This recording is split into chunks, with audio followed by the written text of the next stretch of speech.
officiers généraux, officiers supérieurs, officiers subalternes, sous-officiers, caporaux, matelots et soldats. Le président de la République, chef de l'État et commandant suprême des forces armées de la République démocratique du Congo, s'est adressé à la nation en date du 29 janvier 2025, suite à l'agression du Rwanda et le silence coupable de la communauté internationale. En ces jours, je m'adresse à vous. Allez-vous permettre à nos audacieux ennemis de violer impunément l'intégrité du territoire de la République? Allez-vous permettre que s'échappe l'armée qui a porté la terreur dans vos familles? Vous ne le ferez pas. Marchez donc contre elle. Arrachez à son front les territoires actuellement sous son emprise. Votre engagement et la fidélité à votre devise. Ne jamais trahir le Congo.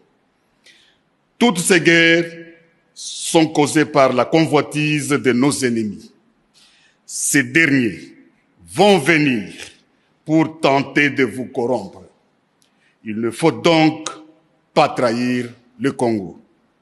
Vous devez vous rappeler les conséquences d'une armée défaite. Apprenez au monde que la malédiction s'abat sur ceux qui violent le territoire du grand peuple. Les résultats de nos efforts ne sera qu'une paix durable. Vaincre sans péril, on triomphe sans gloire. Il n'y a aucun orgueil à tirer d'une victoire facile vis-à-vis de l'ennemi. Pour les services rendus dans cette lutte dans laquelle nous sommes engagés, je vous présente les remerciements du commandant suprême de ma part et du pays tout entier. Ce n'est pas seulement pour aujourd'hui, mais pour tous les temps à venir que nous devons perpétuer pour les enfants de nos enfants, cette grande et libre nation dont nous avons bénéficié toute notre vie. Je vous prie de vous souvenir, non seulement pour moi, mais aussi pour vous, que la nation vaut la peine que l'on se batte pour elle, pour s'assurer un tel joyau inestimable qu'est la République démocratique du Congo. Nous avons devant nous une épreuve de plus pénible, de nombreux et longs mois de lutte et de souffrance. Vous vous demandez quelle est notre politique. Je vais le dire ici.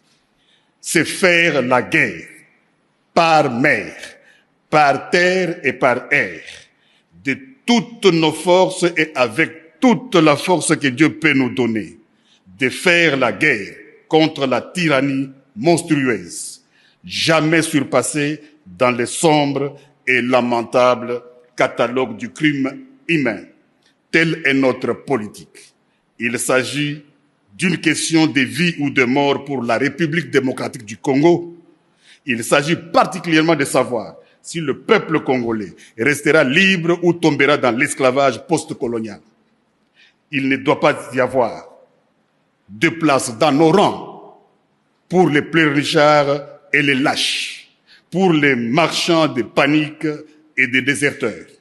Notre peuple ne doit connaître aucune peur au combat et doit se joindre de manière désintéressée à notre guerre patriotique de libération, notre guerre contre les asservisseurs fascistes.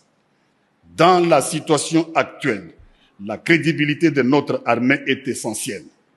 C'est pourquoi vous devez assumer sans faiblesse votre mission constitutionnelle.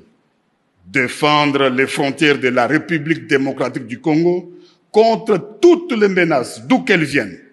Vous devez donc faire face aux menaces qui se présenteront dans tous les domaines de conflictualité. Chacun d'entre vous doit se sentir concerné par cette mission. Ici, nous restons debout et nous nous battrons. Il n'y aura pas d'autre retrait.